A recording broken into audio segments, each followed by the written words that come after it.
As we continue our study of the neck, we will be discussing the subclavian artery. So our learning objectives in this video are to describe the origin, termination, course, and anatomical relations of the subclavian artery and name the branches that originate from its three parts. We also want to name the parts of the vertebral artery and describe the course of each part. We really will only be discussing the first three parts. You already talked about the fourth part in DAA when you talked about the circle of Willy, and you'll be talking about it more when you get to neuroanatomy, so we will only be looking at the first three parts. And then also we'll name the branches of the thyrocervical and costocervical trunks and indicate the territories that they supply. Right here. Okay. So here is the subclavian artery. And you see how it just kind of traveling laterally, and it's going to be traveling there up to the outer border of the first rib. Oh, I don't know if you can see my arrow. Let me get my highlighter.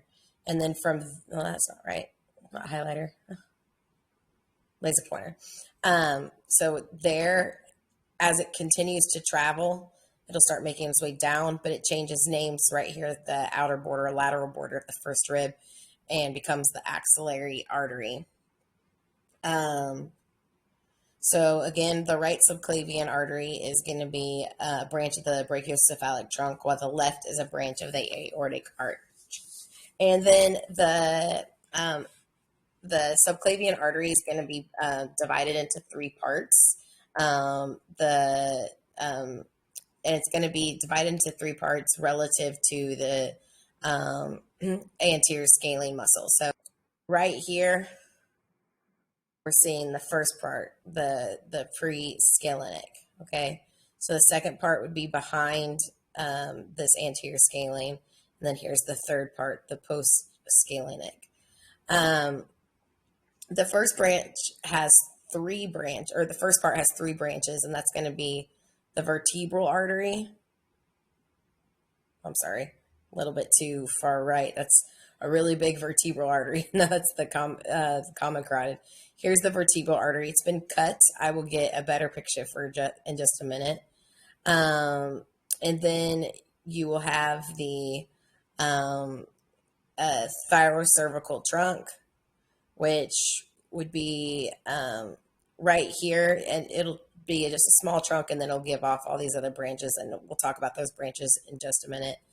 And then the internal thoracic artery, which we can't see very well in this picture. It's right here. And you talked about the internal thoracic artery. See how it's traveling just immediately inferior when you discussed the thorax during your studies of gross anatomy. So here you can see them a little easier. There's the vertebral artery. There's the thyrocervical trunk. And then here's the internal thoracic artery. And then here's your second part, which would have been behind that scalene muscle, which is going to give you the costocervical trunk, which you see right here. And then here's your third part, which will give you the dorsal scapular artery, which you don't even see in this picture because sometimes it doesn't even give off any branches. You can see it here. There's that dorsal scapular artery. So let's first start to talk about the vertebral artery. So it's going to be the first branch that we see from the first part of the subclavian artery, but it's also going to divide into four parts. So let's just get to a photo. So down here you see the subclavian artery. Here's the vertebral artery right here, just traveling up through the foramen of those cervical vertebrae. So the first part of the vertebral artery you're seeing right here, it's going to be coming from the subclavian artery to the transverse foramen of C6. So vertebral artery does not travel through the vertebral foramen of C7, okay? So the first part is going to go from subclavian to the transverse foramen of C6. That's important to know, okay? And it will be traveling between the longest coli muscle, and that's it. The muscle will actually be uh, um, uh, the longest coli would be medial to the artery, so it would be kind of just behind what we're seeing here, and then the anterior scalene would be lateral to the artery. So as it travels from the subclavian, you see how it goes a little bit posterior. It'll get behind that anterior scalene. Now the second part, or the cervical part, is going to be the longest part. It's going to ascend for the transverse foramen of C6 all the way through all the transverse foramen up to the transverse foramen of C1. And you'll see that these will be, the second part will be anterior to the ventral rami of the corresponding spinal nerves.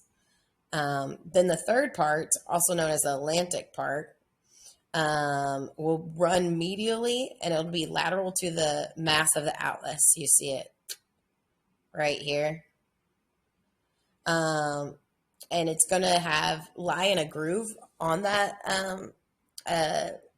lateral mass of the atlas, and this is what you see when you look at the suboccipital triangle. It's a content of the suboccipital triangle, and that's the third part, or the atlantic part. And then the fourth part, or the intracranial part, you are seeing right here. This is the fourth part. It will ascend into the cranium, into the cranial cavity. The next branch of the first part is the thyrocervical trunk, and it's called a trunk because it's a really short artery, a really wide artery, that will then branch into different branches. So here we can see, here's the thyrocervical trunk, and then it's immediately giving off these branches. And those branches are going to be the inferior thyroid artery, which you are seeing right here. It's going to be the transverse cervical artery, and then it will be the suprascapular artery. So it'll be the inferior thyroid, the transverse cervical artery. So you see here, it's calling it the superficial cervical artery. That's because the transverse cervical will divide into deep and superficial. So you're seeing the superficial transverse cervical artery here. So it's a little bit misnamed. And then you've got the suprascapular artery. Okay, so the thyrocervical trunk will then immediately start dividing into these three branches: the inferior thyroid, the transverse cervical, and the suprascapular artery. So let's talk about the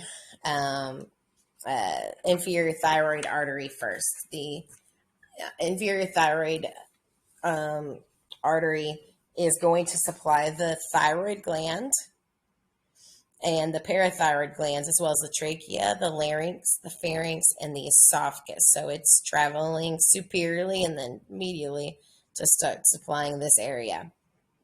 And when you see it start to go medially, that's at the level of the cricoid cartilage. And as it reaches the thyroid gland, you're going to see this really close relationship with the recurrent laryngeal nerve. This is important clinically, not as much just as chiropractors, but to surgeons. A lot of surgeries are performed on the thyroid gland, and that surgeons really need to watch this nerve because damage to this nerve will happen a lot when they ligate the inferior thyroid artery. And it'll cause hoarseness of the voice. It also is going to give a branch known as the ascending cervical artery, which will supply the spinal cord and some neighboring muscles. You see it right here. Okay. So next branch is going to be the transverse cervical artery, which will run laterally and posteriorly. And it'll be passing anterior to, so you see it passing over the anterior scalene, phrenic nerve, and brachial plexus. So it just travels right over those structures. Um, so I told you it divides into superficial and deep branches. The superficial branch will just descend onto the deep surface of the trapezius, and when that happens, or so that's the superficial branch. The deep branch is also known as the dorsal scapular artery. So the deep branch either can be its own little branch from the subclavian off of the third part, or it'll come right off this transverse cervical and be the deep branch. Okay.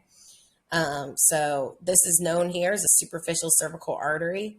But that's because it's showing the difference. There are two different arteries. It's showing superficial cervical and dorsal scapular. But for learning the parts of the subclavian artery, you just are knowing that the first part gives off the thyrocervical trunk, which will give us the transverse cervical artery. The thyrocervical trunk will also branch into the suprascapular artery, which will run parallel and inferior to the transverse cervical artery. So there's transverse cervical, here's suprascapular. And as it approaches the scapula, you'll see that it'll end up being joined by the suprascapular nerve, and it'll supply the muscles on the posterior surface of the scapula. See the scalene muscle here. The second part is behind it, and it gives you the, let me get back to my picture, cervical trunk. And the costocervical trunk will end up passing posteriorly towards the neck of the first rib. So use the first rib here, where it will divide into supreme, or superior or highest cervical artery, or not cervical, I'm sorry, intercostal artery and deep cervical artery.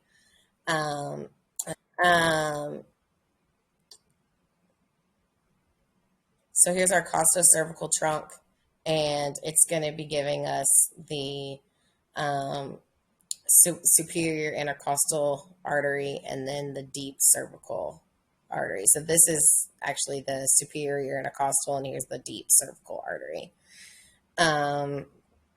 The deep cervical artery will end up passing between the semispinalis capitis and spinalis cervicus muscle to supply the deep structures of the back of the neck, so the deep muscles. And then the supreme intercostal artery, superior intercostal artery, will supply the upper two intercostal spaces. And that is the second part of the axillary artery. Now, the third part will give us the dorsal scapular artery, which in this case, this picture, it's showing it coming from the thyrocervical trunk, or not even showing it at all, really. Let me get to a picture that shows it. Sorry for all the moving around.